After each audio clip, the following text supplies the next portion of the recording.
don't care what you believe in. We don't. Wait. One of the things that I don't do well is this. Michelle Obama confronted a protester at a fundraiser Tuesday. She even threatened to leave the event. Instead, the heckling gay rights activist Ellen Sturtz was kicked out. It got us thinking about political heckling. Excuse me, sir. It's not time for questions, sir. Her husband, the president, faces hecklers on a regular basis. You can hold your own rally. A couple weeks ago, a woman continually interrupted the president. Let me finish, ma'am. As he spoke about Guantanamo Bay. So today, once again, today, I'm about to address it, ma'am, but you got to let me speak. I'm about to address it. Obama said heckling is part of free speech. The voice of that woman is worth paying attention to. But the balance of power is rarely in the heckler's favor. The politician has a podium and a security detail. It's not really a fair fight. Oh, shut up. The politician also has a microphone, meaning the heckler has to scream at the top of their lungs just to be heard. It's people who raise their voices and yell and scream like you that are dividing this country. Though Christie hasn't always followed his own guidelines for civility in such situations. And let me tell you something.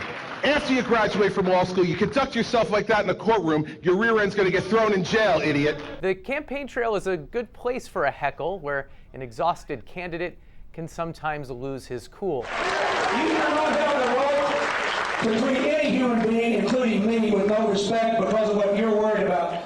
Occasionally, a well-designed heckle can actually spur a larger debate. Mitt Romney didn't mean to campaign on a platform that corporations are people. That's not the way.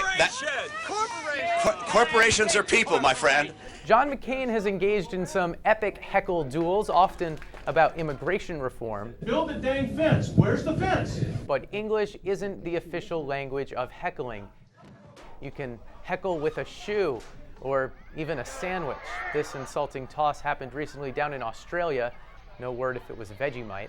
At its most poignant, heckling shows how the shoe is on the other foot for these leaders. Yes, that's an excuse to show the Bush shot again, but also a serious point. Now, this is part of free speech, is you being able to speak. Barack Obama, the one-time community organizer, now the guy at the lectern. When John Kerry faced a heckler while seeking confirmation to be Secretary of State, he couldn't help recall the first time he testified before Congress. It was in opposition to the Vietnam War. When I first came to Washington and testified, I obviously was testifying as part of a group of people who came here to have their voices heard. No, hecklers don't usually grow up to be presidents, but they can relate in some ways. No matter how passionate you are about an issue, it can be hard to get people to notice. Heckling gets attention for both sides of the exchange. The most viewed video on our site today was a static frame of Michelle Obama with so-so audio of her talking about education while a woman yelled about gay rights. So let me make the point that I was making before. We are here for our kids.